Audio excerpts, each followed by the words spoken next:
Hi everyone, and welcome back to the Motorgraph World channel. My name is Mari. Today I'm here at the Hyundai showroom where you see the completely new, all-new Grandeur. It's been around for such a long time. It's such an iconic model. So it's a completely new design and a whole new generation of these two vehicles. So let's take a closer look.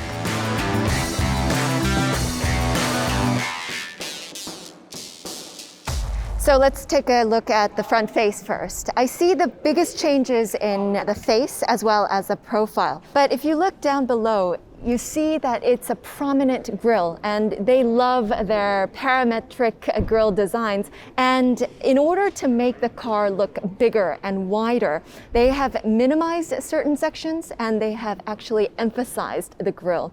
So the minimized portion is the lights. They do have sequential lights here, but it's a very unique structure because it's completely one bar.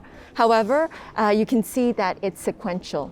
And the grille design, I'm still on the fence of it because it's a bit too much for me, but you see similar design aesthetics in the Staria, and I believe that they're trying to kind of maintain that look. Overall, the car from the front looks very prominent and it has a big presence. Let's take a look at the profile. I have so much to say about the side profile, but first of all, let me say very good job. I really do love this profile of this all-new Grandeur. I love that they haven't tried anything too weird or any kind of character lines. It's very clean.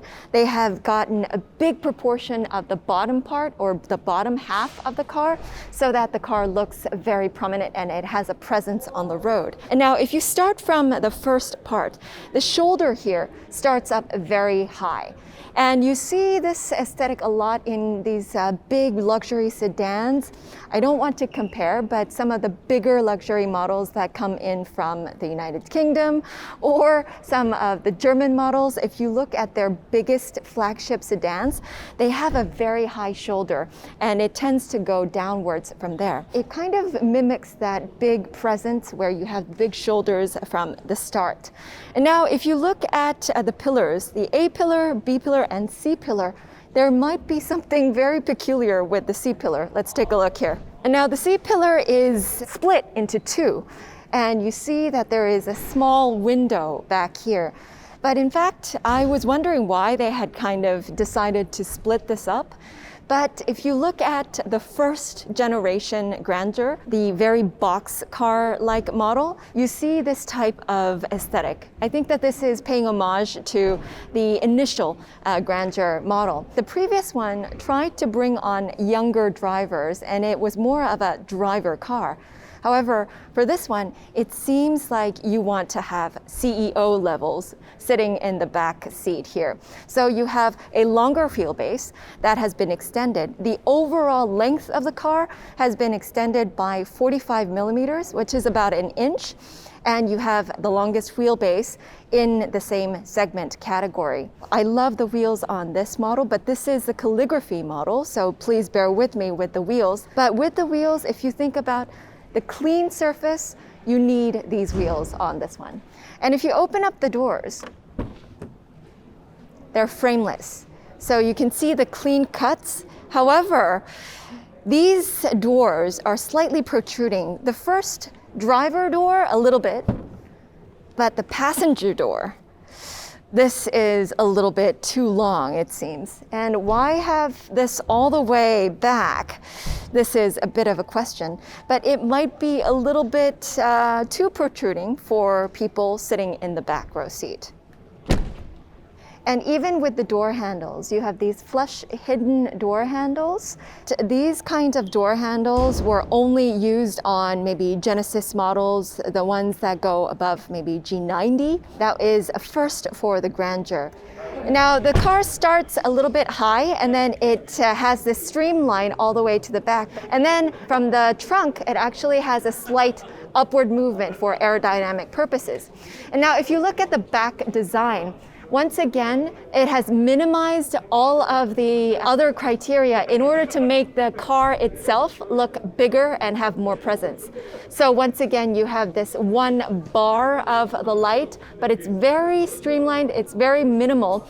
along with its logo and the name of the car. Now, if you look inside the trunk as well, it's quite spacious because a lot of the people who will be using this car will need to carry around golf bags, at least one or two. So now let's do the Mari trunk test to see how many golf bags it can actually carry. Ooh, it has a slight fall inside because it's a sedan. But overall, the length of the trunk is quite long. So you'll be able to fit at least one or two golf bags parallel to each other. And inside, you can also see that it has a very deep trunk, and I can completely stretch out my legs and still have more room at the back. So it's actually like a T shape, and you have more than enough room for your golf bags. Now inside, you have this lever, and if you lift it up, it's basically a second compartment down below.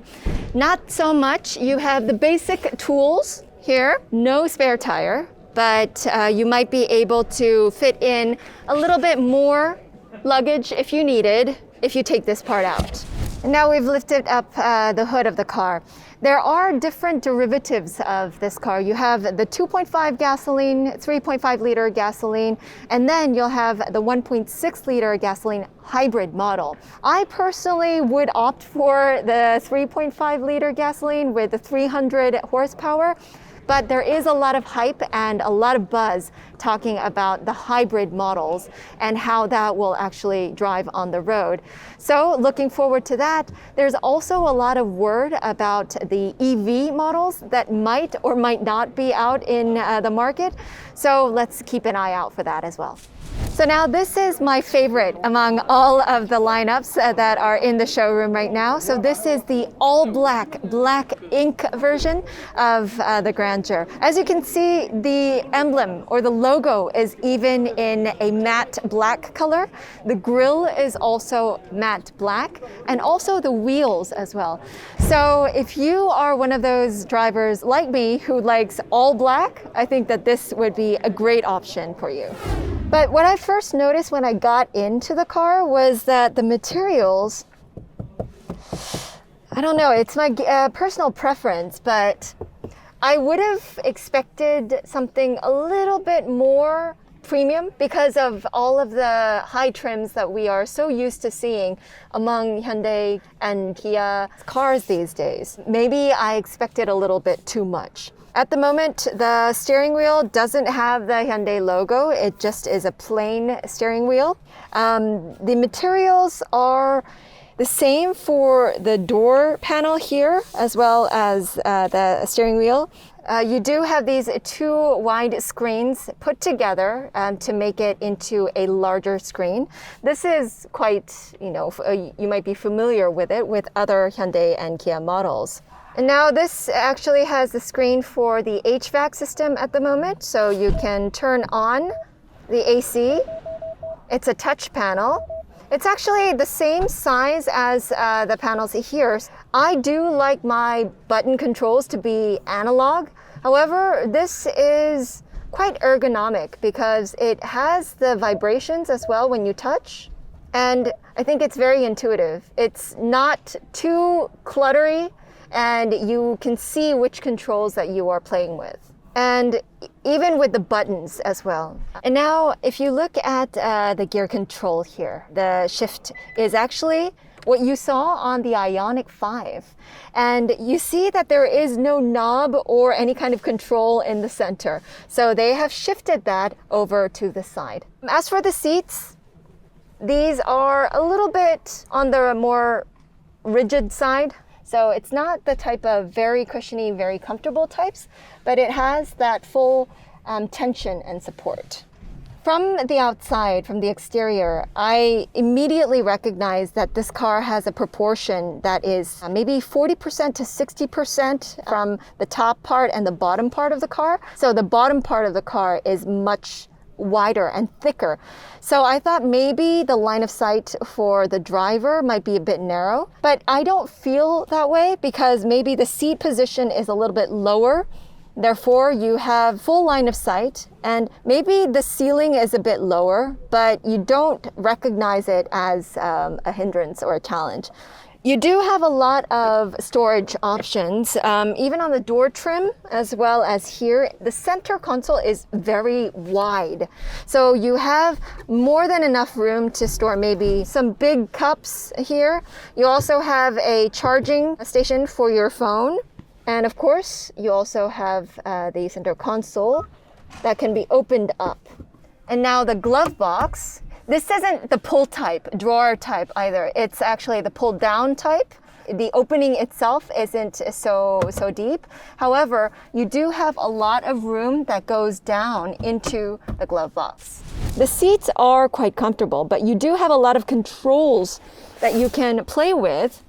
For example, you have the rest mode, and if you press it, then you can see that the seat in front of you will move forward automatically, and it's just one click of a button and the seat will push forward going into a resting position. And of course you can control or adjust even more if you want more or less. Also, the center console, which will be able to put in, anything that you need. Also here you have 2 cup holders that you can press and then have out. Overall, the seats are quite comfortable, but it's very snug for me. And I'm 1.62 meters, quite small. And knowing that, legroom is a little bit limited. Headroom also is not so spacious. And if you consider that you have, taller men sitting in the second row seats, they might feel a little bit crowded for the headroom as well as the legroom. As for the sunroof, you have this bar in the middle, which could be a little bit of a barrier to the overall line of sight. However, you do have a very wide window, and considering that you'll get a lot of the sunlight from the first part, I believe that having the sunroof will be much better compared to not having one. And now let's try out the center seat. The center seat is quite comfortable. So it's not too rigid. It's actually quite spacious. However, you do have the center tunnel, which is a step up. And so you might want to have someone quite small sitting in the center. So how did you like our review of the all-new Grandeur? I personally was a little bit happy that the Grandeur is now restored its glory, because the previous generation was a bigger disappointment for me. I loved the profile of the car, so I can't wait to see the new version driving on the roads. Now these large size sedans are in a downward trend if you think about the overall market size, because of all of the SUVs that are flooding the market.